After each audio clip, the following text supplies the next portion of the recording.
cool. Welcome back, everyone, to another episode of the Crypto and Coffee podcast, where you can grab a cup of your favorite coffee and listen to us talk about crypto. So today, we have our same co-hosts as we do, Cordell and David, and we also have a special guest today, Michael Davis. Cordell, if you want to talk a little bit about, Vault 42 for the people that have not been in for the past three episodes, the floor is Sure, yours. absolutely. So hi, everyone. My name is Cordell Tanny. I am a co-founder of Vault 42 AI, where we build algorithmic trading strategies for cryptocurrencies and for traditional finance. And, we really specialize in pretty much like automated algorithmic trading that allows anyone to pretty much get access to, hedge fund strategies and stuff like that. We pretty much operate using vaults. So that's what we do. I've been a portfolio manager for, well, I'll be turning 50 in about a month. I know I don't look it, but some days I feel it. You look And fantastic. I just want to say, sorry? 50 in a few months. Yeah. I just want to say, by the way, yes, it's called Crypto and Coffee, but we don't mean to discriminate against any of the tea drinkers out there. All right. Like, I'm a tea drinker, never had a cup of coffee in my life. So just a shout out to the tea drinkers. We still love you too. Yeah, David, the floor is yours. I'm David Blackstone, and I'm the founder of Orchestra Labs. We built a stablecoin blockchain that hosts stablecoins for every currency, and are soon to release a wallet, multi-cryptocurrency wallet with automated routing. And Nice. I think that'll probably cover roughly everything for now. Yeah. And we have our special guest, Mike Davis. Mike, tell us a little bit about, where you work, your role, stuff like that, just for the people there that don't know you. Absolutely. So I'm the business and community development manager for Gold Coast Credit Union. We are a credit union, been around since 1936, started as Palm Beach County Teachers Federal Credit Union. And basically my role is to work with our select employer groups. As you well probably know, credit unions, you have to kind of be eligible to join. You just can't walk in off the street and say, yep, we're going to join the credit union. You need to be eligible, whether it's through where you work, where you live, where you go to school. And we are doing a lot of really, really cool, innovative things, and that's why I thought it'd be great to jump on the podcast with you all. I've been listening to the first three episodes. I thought they were fantastic, and so I just thought maybe it'd be cool to give you guys kind of a traditional financial institution perspective, and then obviously listen to all the ideas you guys have to make that a collaborative effort. So thank you for having me. Thank you. That sounds great. Worries. No worries. Yeah, and just a way of introduction, my name is Giordano Bertamaris. I am one of the co-founders at Orchestra. And at Orchestra, we are a digital asset ecosystem that makes trading a lot easier to people, whether you're a newcomer, institutional investor, or even a day trader. We try and make trading a lot more easier and accessible to you and give you a lot more freedom. So let's get into episode 4, and today we're gonna have like a short topic. Today we're gonna be talking about neobanks and credit unions. This is right up Mike's alley, being that he works at a credit union himself. But Cordell, David, do you guys want to tell the people what a neobank is for anyone that doesn't really know? I know we're in like 2025 and all, and crypto is booming, but just like a simple definition to the people. Sure. So, and I think it's actually a very good place to start, because I think, the definition of what exactly is a neobank could be a little bit, I don't think it's necessarily that black and white. I mean, I think it depends really on the kind of activities that you're doing, but essentially a neobank is essentially a non-brick and mortar bank. It's essentially a digital bank that exists just through an app or through some sort of digital technology that allows you to perform traditional banking activities, deposit taking, withdrawals, payments, whether it's a bill payment, paying a friend that you owe $50 for dinner from the night before. It's anything that could replicate the traditional banking rails, that you just don't have a brick and mortar. You don't have to go in anywhere, talk to a person, and the fees should thus be a lot lower. So that's the definition of a neobank that I've been working on. But again, I think really you can get some differing opinions on the full out functions of a neobank, and that's just the way that I've looked at it. Maybe David defines it differently. No, that's pretty much the same one that I've heard. When you're setting up some things, some companies only work with brick and mortar banks. They specifically state that the bank that you're working with has to have a physical location. I don't remember the exact wording that they use, but that's basically what they get to. And they won't take the neobanks. But the definition that I generally have on that is that the neobanks take a slightly different approach, where they don't have those brick and mortar locations. They don't have the physical locations. Now, why that leads to a difference in legislation where they can do some things that regular banks don't, I don't know. But that's what's going on there, as far as I'm aware. Yeah, if I may interject. Please go ahead, Joe. Yeah. So, do you have regular bank, you can have online banking with a regular bank, right? How does this differ from a neobank itself? Because, if you look at it, it's kind of very similar. But how do you differentiate the two? Well, I look at it as a neobank is essentially a technology company, right? Where, then again, I think one could argue that all banks are technically technology companies. But for me, the neobank, aside from not having the bricks and mortars and, supposed to be having the lower fees, I would almost describe them more as like a banking as a service kind of platform, because as I understand it, they still need to partner up with some sort of existing legacy bank in one way or another to have that infrastructure, right? Because if you think about what everyone uses a bank for in their daily lives, right? Okay, you get paid. You need to have direct deposit of your paycheck into your bank account. Can a neobank do that? What's the infrastructure required for that? So for me, that's just where, again, the gray area comes into it. For me, it's banking as a service, and it's a platform, and it still requires some of the legacy rails. Once and I don't want to jump ahead here into the conversation, but once you start integrating more of a Web3 technology to it for, let's say, the payment processing, well, then I think you're starting to get to a different level that the entity. I don't think they're 100% there yet. No. I think they still represent, you have payment processors on one end and you have the neobanks on another. I think they're partnering. I don't think they've really, blended into one entity. But I still see it as like banking as a service, and that you still need the legacy rails a little bit to power this whole thing. Yeah. I might be wrong on that. I think that's great insight, Cordell. Great insight. I mean, credit unions are kind of perfectly positioned to bridge that traditional finance and Web3 if they modernize the delivery systems, right? And that's the big issue that I've seen. I've been in banking. I worked for many different larger banks, Wells Fargo, Fifth Third Bank back in the day, SunTrust before it was Truist. And I noticed that with banking systems, the technology does kind of lag behind.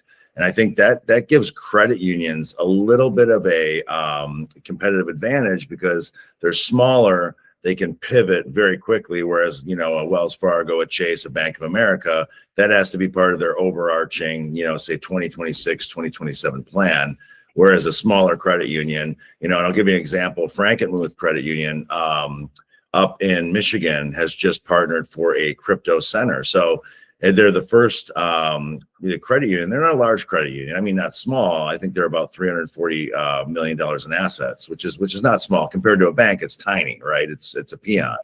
But I think it's super innovative, and they've received nothing but very, very, very positive feedback from it because, kind of as you alluded to, this is what the consumer wants. This is something the consumer wants to do. And even Jamie Dimon over at Chase has said, I don't believe in crypto. I don't think I think it's smoke and mirrors, but you know what? I'm not going to be the one to restrict our customers from doing what they want to do with their investments. So no, absolutely. That's a fantastic point.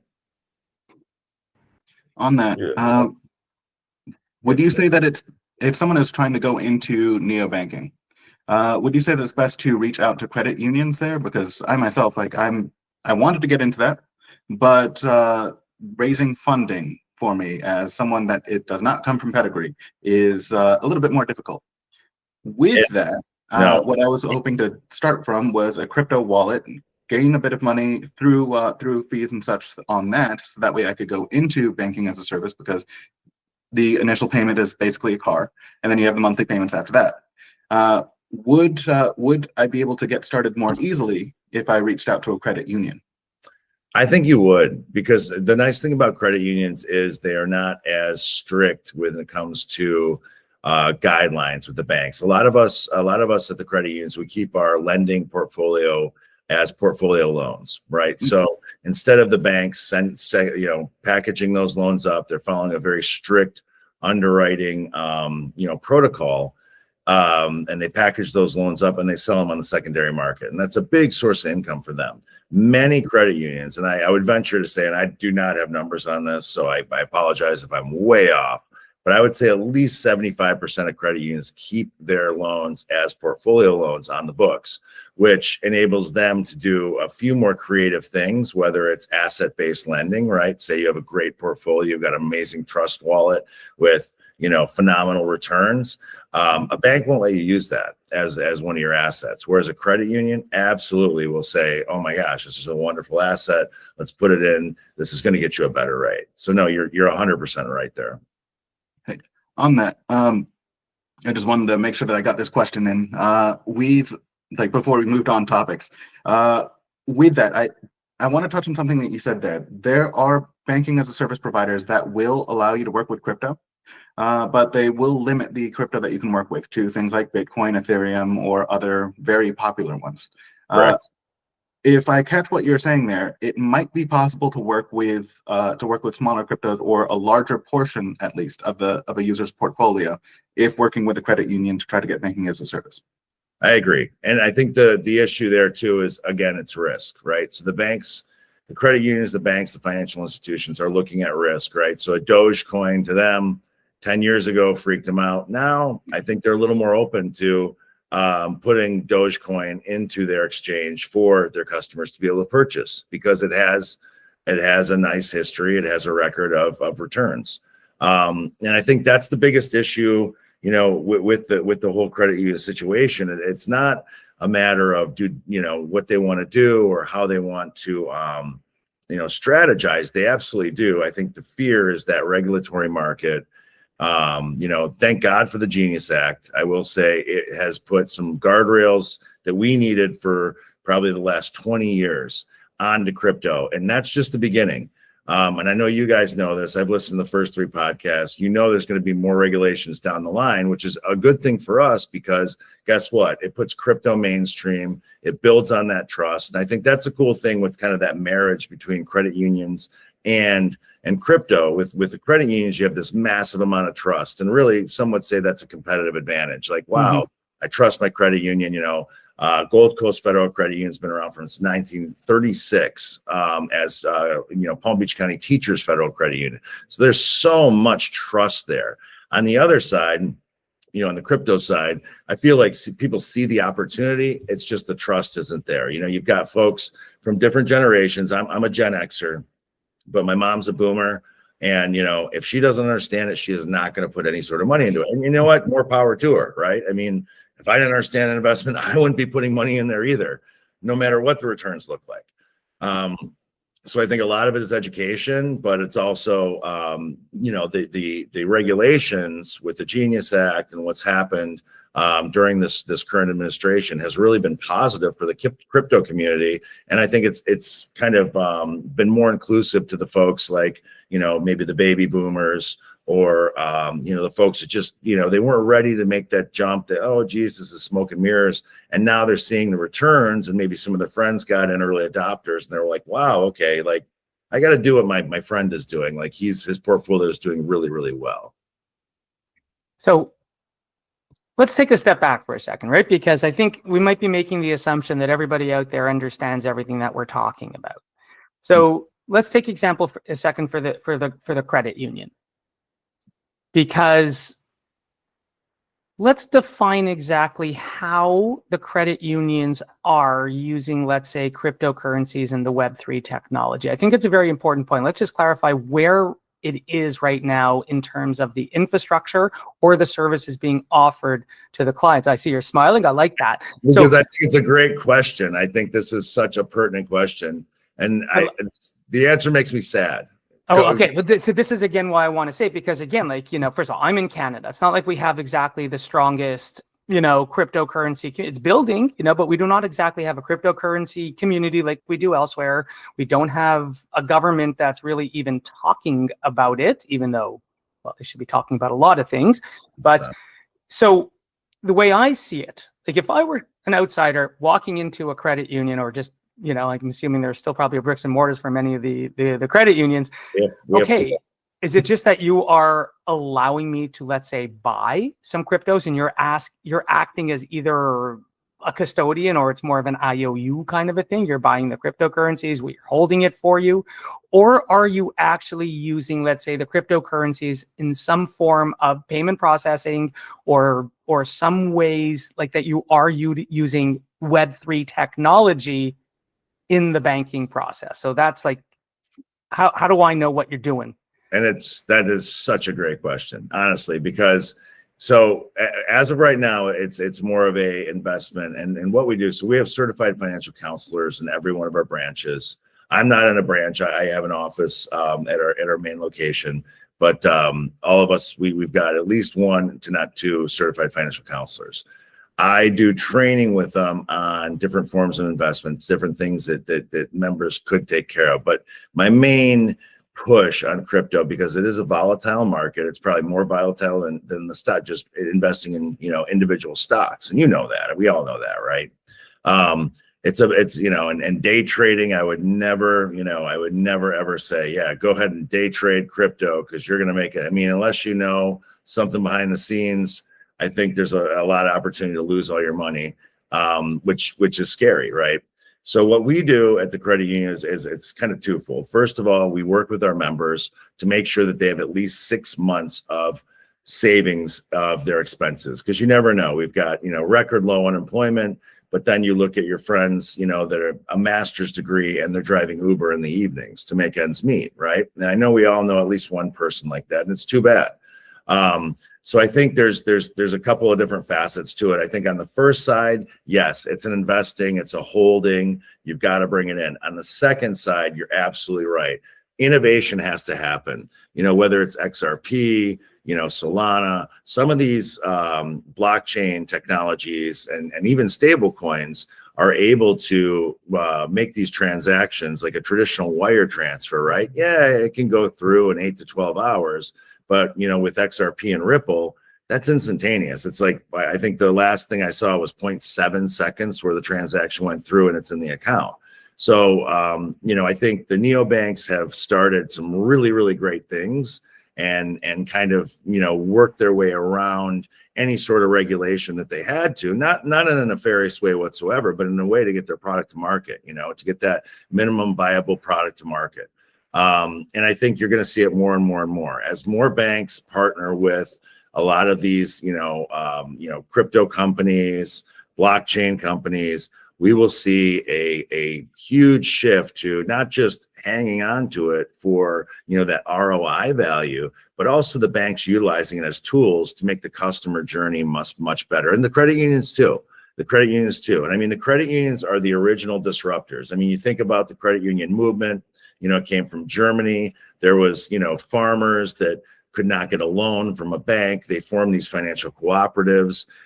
It worked really well for them. They spread out. It's really, really cool. So the thing I love about credit unions is back in whatever it was, the 1800s, they were the original financial disruptor. And I think they're in a really good position to do it now, because when you look at the Chase Bank, when you look at America, Bank of America, Wells Fargo, they are so conservative, and I've worked for a couple of them. I worked for Fifth Third Bank or for SunTrust. They are so conservative that they're not going to be first. They probably won't be last, but there's a huge danger in being last to this market, in my opinion. Absolutely. Yeah. Normally these kind of technologies, the speed, being last is not good.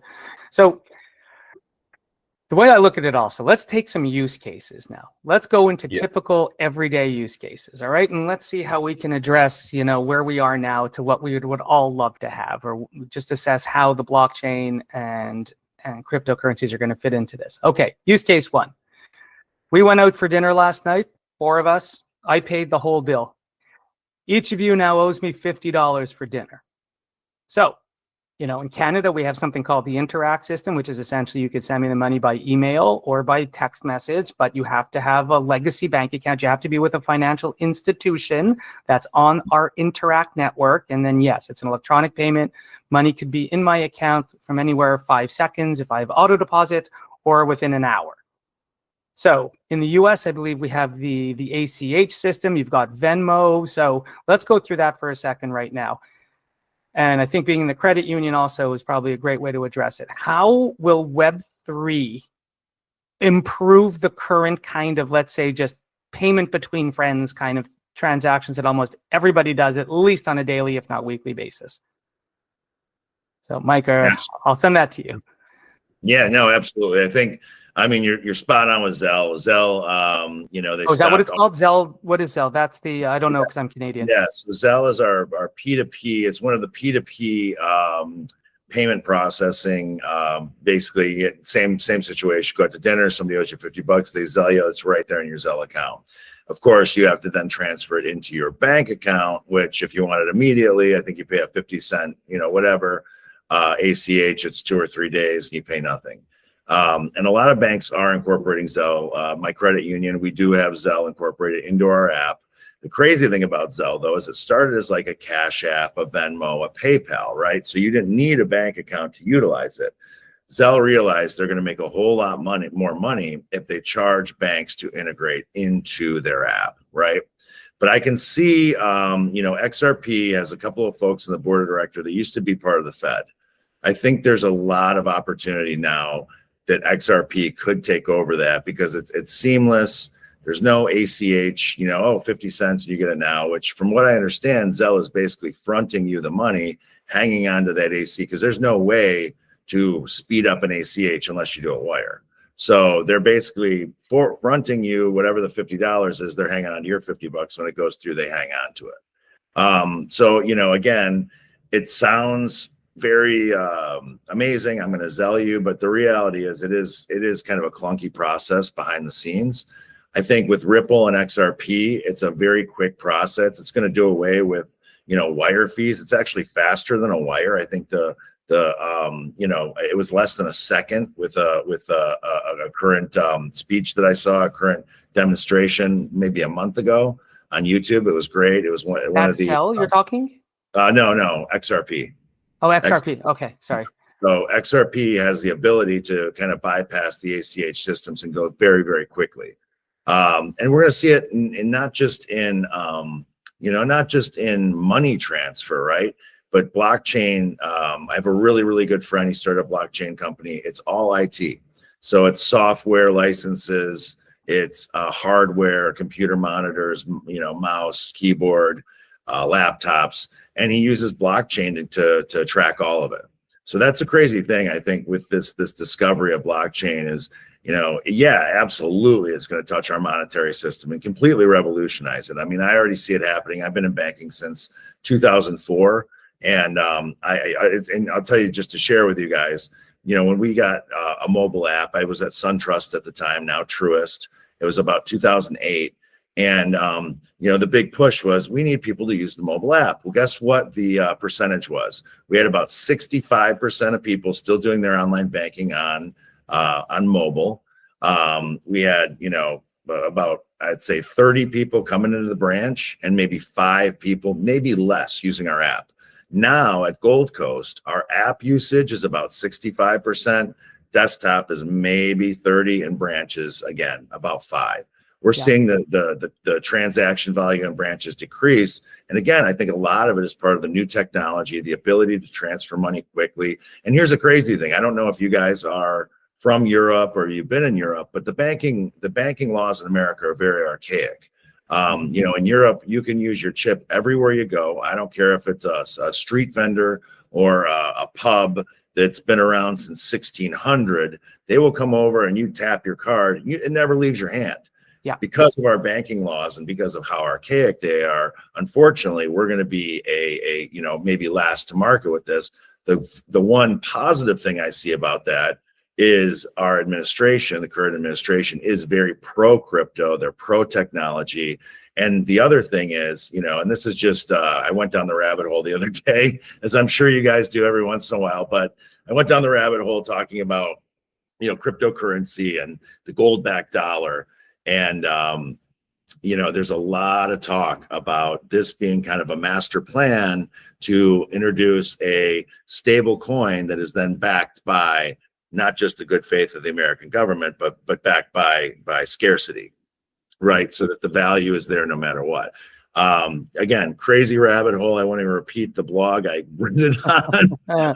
It's probably not legit, but I think it made a lot of sense to me because our money has devalued exponentially since we went off the gold standard, and I think it was 1976 or 97 or 77, and it's just devalued. And now when you look at the amount of debt we have with all these other countries, and also the amount of gold stores that we have, which is really impressive. And I don't know if you guys know this, I'm sure you do, but the government values our gold stores as what they bought them at. So an ounce of gold on the open market's about $4,300. We value it with the United States government $40. So if they were to flood that market with gold, again, I think it would, first of all, cause some sort of calamity, pandemic. But on the other side, it would also back our currency to be a lot stronger. I don't think they're going to do that. I think going to a digital currency, a stable coin, is a much smarter play. But it's just something to put out there. I'm sure you guys have read about it as well. Oh yeah. So I think which is the one? It's Revolut. That's the one that operates in the UK, the Neobank in the UK. Have you guys heard of this one, Revolut? Okay, so because if I take the use case one step further, let's say that's like people going for dinner, trying to pay each other, trying to just bypass the ACH system, Vengo, whatever. Now let's say like I had to pay my lawyers in the British Virgin Islands. Now I had to send wire using the SWIFT system. And of course, first I have stiff resistance from my bank. Why are you sending to the British Virgin Islands? Are you sure you know these people? So then I have to deal with all the KYC and all this stuff. Yep. Then I have not just paperwork, I have all this massive thing, all the details that I have to fill out. And by the time the bank finally approved it 2 days later, I send it by the SWIFT, it gets there 5 days. 5 days to send a transfer to one of the largest law firms on the planet. Yep. And they're not happy about that. Yeah, no kidding. And especially being in Canada. So when you have Revolut now, as I've looked into it a little bit, right? So they've now set up, because I'm just trying to build this one level at a time. First, we're talking about replacing ACH. They've set up their own kind of SWIFT network with various participating institutions so that they don't need the SWIFT network anymore. And now you can use Revolut, you could send money anywhere with a SWIFT-like system in a matter, I think it's an hour max, I think. So that would be one level up. Are you seeing anything like that, like what Revolut has done? Are you seeing that happening in North America at all? A little bit. I mean, Plaid has done that as well. They've been pretty good about that. They're another neobank fintech. But I think the biggest issue in the U.S. is the regulatory environment, the fact that it is so conservative here, and the issue that a lot of these leaders, the bank leadership, they're fearful. They don't want to make a move and pour resources into something, especially the ones that are publicly traded. Obviously, you got the Wells Fargo, the Chase, the Bank of America, even the small mid-regional banks, the Truists, the Fifth Third banks. They're scared because if they put resources into it, they got to answer to a board of director. They have to answer to their stockholders. I think what I've seen is the smaller, more agile banks. Ally Bank has done a lot of really, really cool stuff in the crypto space. Another credit union, I actually used to work for this credit union, Alliant Credit Union. They've done a lot of really cool stuff with adopting different fintechs to make their members' lives easier. I think those are both very forward-thinking financial institutions. And I think they're hedging their bets on the fact that this is all going to go through. It's not going to be repealed. But as we all know, the government is very, it's not super predictable. Unfortunately, you think something's set in stone and you're doing great and you got a great program, and all of a sudden, no, we're not going to do it anymore. So I think the biggest issue, and I've been in banking for 21 years, and I feel like the biggest issue with them is that regulatory environment and that fear that they're going to pour resources into something and then the government's going to come in and shut it down and just say, nope, this is, we've met. And the Fed is another aspect of it. And I know you guys know the Fed is not part of the government, but they have so much influence over policy, over crypto, over monetary policy that, I think, and again, I don't see a lot of acceptance from the Fed until the Fed starts, in my opinion, getting on board and starts kind of singing some praises from these new technologies and how easy it's making, the common person's banking life. I think we'll see it. But again, these are older folks. I'm not being ageist. I'm not being anything like that. But I will say, a lot of them don't see the value in digital. They don't see the value in crypto. They don't understand blockchain. And I think when you don't understand something, sometimes you fear it, and you don't want to stick your neck out for it, even though you might stick your neck out and win the lottery. Well, the other thing when you have to think about the Fed, right? Because if you think about, they have two jobs, right? Keep inflation down and maintain optimal levels of employment. Their job is not technological innovation, right? It's not like, that's not their job. If they need to do that to somehow support their dual mandate, yes, whatever will improve the stability of the banking system. But they're not going to sit down saying, hey, how can we improve the banking system today? That's not what they're going to do. They're going to sit down, where is inflation? Where is employment? What does monetary policy have to do? That's it. That's going to be the job of the Fed. It's a great answer. Look, we all know that I think the regulatory environment and just pretty much politicians control everything. But I still think the legacy banks and lobbying and everything like that's also going to have a huge effect on policy, right? I don't think anyone's going to argue that what Jamie Dimon says matters, or the amount of lobbyists flooding Washington, it's going to matter. So, but yeah, the other way I look at it, we talked about Revolut and doing the Swift payment, because I think ultimately, until we get to the point where we can use stable coins for everything, you need to pay your taxes, you hit a button on the IRS website, it's like, I feel like we're going back to almost like Star Trek or something like that. You're just walking around with a card, you have credits. And in this case, credits is just really units of a stable coin. Yep. And you're just tapping it everywhere, and it's just a matter of adding and subtracting from your credits. We've all seen God knows how many science fiction movies, and I think that's, to me, where it has to get to. But it'll take some time to get there. I love that analogy, Cordell. Great analogy. I've watched a lot of Star Trek. Me too. We'll have a podcast one day of Picard versus Kirk and see how that goes. Oh boy, Kirk all the way. Sorry, Dave, what was that? Kirk all the way. See, I would go with Picard. We already have the makings of a good podcast. Anyways. Yes, I love it. Gio. Gio, what kind of stuff do you guys want to add? I know you guys are pretty deep in the crypto market and regulatory side. Yeah, I wanted to ask David a question. Neobanks do propose a lot of speed and convenience, as well as fast tracking way to pay or even send money out. But David, one thing that they propose is a case of regulatory and cybersecurity issues. So as a person that owns a company that deals with stablecoins, simply Orchestra Labs, how would you go about looking into this? Just before that, I want to touch on this one thing that Cordell said. He said that maybe it was just a passing comment.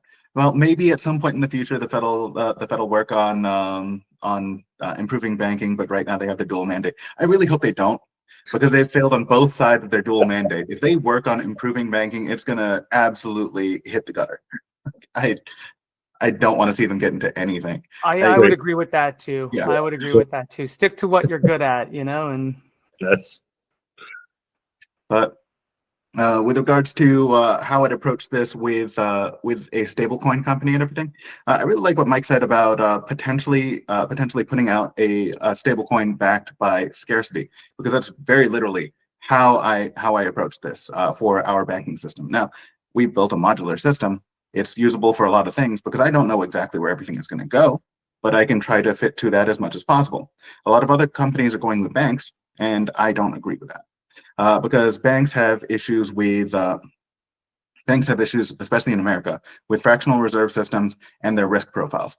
They take a lot of risks because they can. So if you're, as an example, Boeing, completely different company, completely different industry, but this is very recent. If you are, for example, a company like Boeing, and you have a lot of issues with your engineering, and you can either fix that or just wait for a bailout because you know that the bailout's going to be coming. Are you going to spend money to fix that, or are you just going to wait for the bailout for when anything happens? And they are going to choose to wait for the bailout. Banks have been doing that because, as with the game that they're playing right now, is essentially heads I win, tails you lose. If they win big on a risky bet, then they win a lot of money. If they lose on that bet, then the government bails them out with your money. So they don't have to worry about that, at all. And crypto, getting in bed with that, when their entire purpose was to move away from that system. Remember, it was started after the 2008 financial crash. They're basically going against the entire purpose of crypto. So I can't agree with that. Credit unions, on the other hand, are known for being much more trustworthy. Now, I've not used a credit union myself. I do want to. I've not used one myself. There was one that I got started on the process on the application with to get the approval, and I never finished that. I really need to go back and finish that application. But they're long. I get it. Yeah, so I'll go back and I'll get that because I want to work with people that are more trustworthy, and that is a rare commodity these days, a rare one. But with credit unions, they're a little bit more trustworthy. So with me, with a stablecoin company, with a wallet that I'm hoping to turn into a neobank as it goes down the line, I want to work with a credit union, not with a bank. Everyone else wants to work with banks. I want to work with a credit union. Granted, I also want to spread that across and start working with multiple countries eventually, and hopefully the credit union can do that. So that saves some steps. But either way, I want to work with the more trustworthy groups. On that, I do have a question. Mike. If I was to try to start that relationship with a credit union, what would be the best way to do that? I mean, with technology now, you can join online anywhere you go. I mean, for us, for Gold Coast, you do need to fall into a couple of different buckets to be eligible. Most credit unions are. For us, you either need to work, live, or play in Palm Beach County, Martin County, or St. Lucie County in Florida. But we also have select employer groups. So we have, I think, well over 450 select employer groups.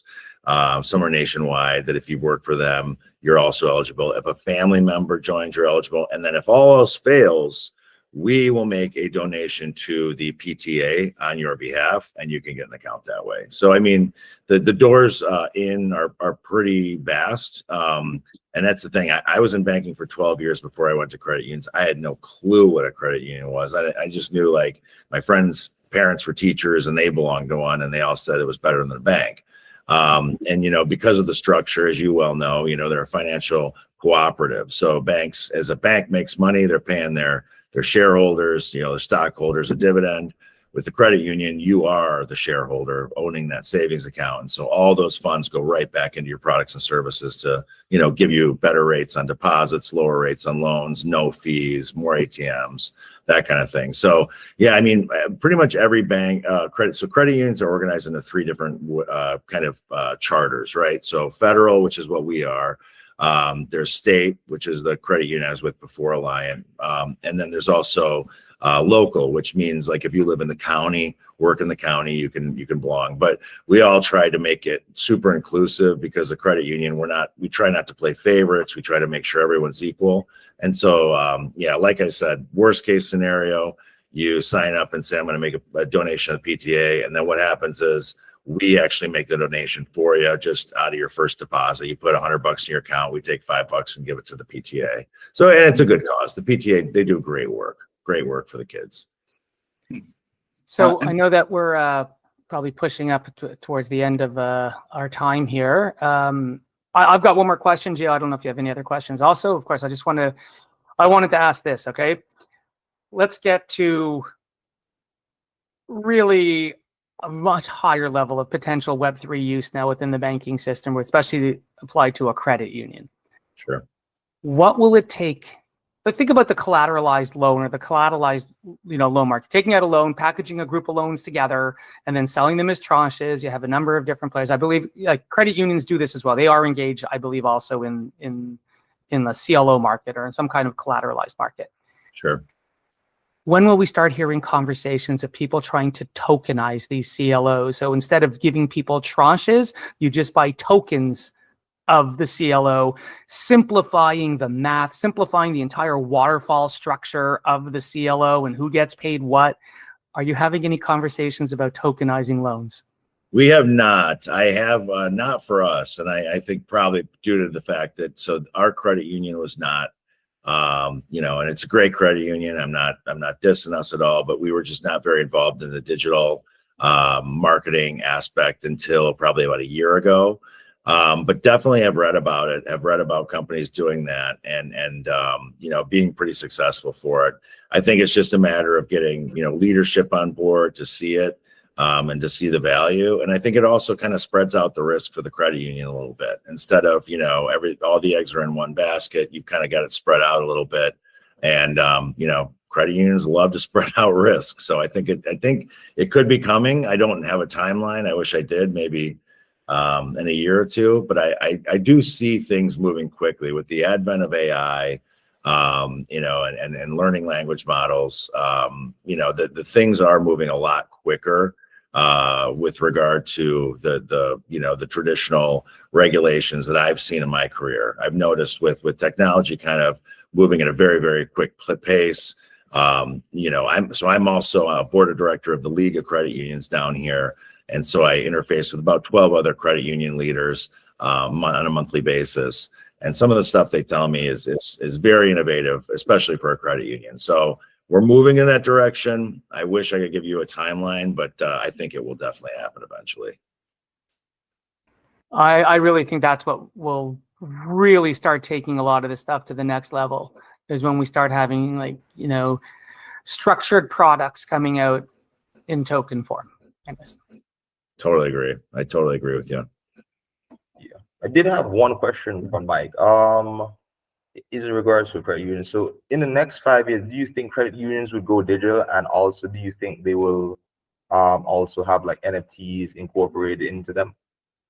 I think so. I think that the issue is, again, we've got these different types of credit unions, right? So I work for Gold Coast Federal Credit Union. We're a much smaller credit union, started as Palm Beach County Teachers Credit Union in 1936. So we are really focused on community development, right? Anything we can do in the community. And if that technology supports it, believe me, we will bring it on.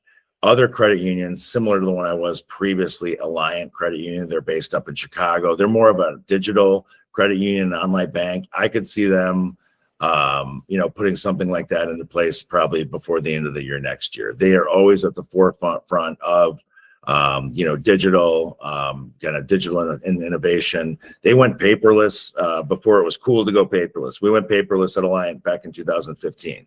So I know a lot of my colleagues, I'm talking, we're doing a paperless initiative. I'm like, wow, we did that 10 years ago at another credit union. So I think the ones that are a little more further ahead on the technology side, absolutely, they're going to adopt it and they're going to push it. And there's going to be some really, really interesting, I think, regulations and rules around it. But for the smaller, more local, community focused, unfortunately, we just kind of follow the pack. And if we see it successful, then we jump on it and try to pivot quickly. Okay, nice. I do have a thing that may not be on anyone else's current radar. I'm currently working with a company that is over in the Middle East, that is trying to, well, not in the Middle East. They do a lot of meetings in the Middle East, but they're over in Southeast Asia, and they're working on trying to get a gold-backed system for banking. Is this something that now you'd mentioned the possibility of the U.S. dollar going back to the gold back, or the possibility of having something backed by scarcity. If something like that takes off, do you think credit unions might react to that? And if so, how? Like, is there anything along those lines that that people are looking at within that area? I think well, to address the first part of your question, I think if any of the countries right now went to a gold-backed dollar, their currency would soar, absolutely soar in value. I mean, it would be ridiculous. The value would be out of this world. On the second part, I think, that is kind of the next best thing, because Bitcoin has scarcity involved. I mean, they've only made X amount of Bitcoins. We've seen that price jump. I think XRP is kind of in the same boat. They have jumped quite a bit. I know they're only $2 or something right now, 250. But I think that's going to jump. I really do think that as these digital currencies become more mainstream, that's going to be, that scarcity level is going to be similar to the gold standard. Like I said, if a country does go back to the gold standard, I think they may be, depending on the country and what they're doing, but their currency may be, kind of what paces everybody, because there's no one on the gold standard at this point, to my knowledge. That's really the only way that you can, kind of back that currency and make sure. I mean, the faith of the U.S. government is great, and don't get me wrong, it's a great country. But again, it's just faith, and hopes and dreams and faith are usually a little less valuable than a big old ounce of gold. Yeah. Agreed. Does anyone have any more questions? Because this was a very good hot topic, and Mike. Yeah. No. This was great.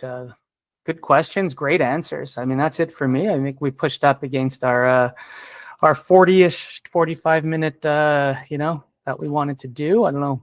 I'm good. Actually, do have I learned a lot, considering this is completely outside my area of expertise. So. I think that's going to be the next frontier, guys. I mean, we've got neobanks, we've got fintechs, we've got all these companies taking advantage of some really great technology out there. The banks are slow-moving giants, but once they get involved, they do have a lot of assets. I think they're going to back some of these startups, some of these crypto companies, and it's going to be just a mad dash here too. And who knows? It's going to be 2026. What, in 60 days? How crazy is that?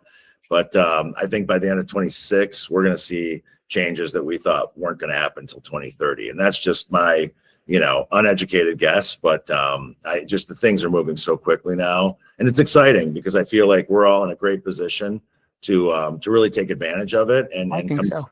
Innovative ideas. So I think so. And the one thing we don't have time, we didn't even touch. I think I just mentioned it pretty briefly, right? Because we're focusing more on the banking aspect, and banking as a service. But, when we start thinking about the payment processing aspect of it, like when I was at Token 2049 last month, I had so many people that I was talking to that just, let's say you're in Canada, you need to send money to Singapore, you use our company, we can get it done for you in 30 seconds. Whereas trying to do that through the legacy system, so you give us your Canadian dollars, we'll convert it to a stable coin, send it to our office in Singapore, that place in Singapore converts it back to Singapore dollars, done. And I mean, I think once we start seeing all of these pieces coming together into one unified, and we all know how this works in these industries, right? It's young. We're going to have so many players. 90% of them won't exist 3 years from now. The stronger survive and will eat up all the smaller ones. And, I think that's what we're in for over the next 3 years as people see the opportunities and jump in. And hopefully we still have the VC and the private equity money that's going to support all of it. I think we will. I think they see great value in it and a lot of opportunity. So I absolutely agree with you, Cordell. This is great. Cool. All right, Gio, I'll leave it to you to close it out, man. Yeah, so this has been episode 4 of the Crypto and Coffee podcast. Today we talked about neobanks and credit unions, and our special guest Mike here. We're very much killed it today. And Mike, we're glad to have you on top of the show. Hopefully, you'll be happy to have like another episode with us on a different topic. 100%. I'd love to. I listened to the first 3 episodes, and you guys' knowledge far surpasses mine, but I learned a lot. So I'm happy to come on again. That's Okay. awesome. Thank you, Mike. Thank you. So All right, everyone. Thank you for tuning in. See you soon. Great. All right. Guys, have a great day. Yeah. Bye.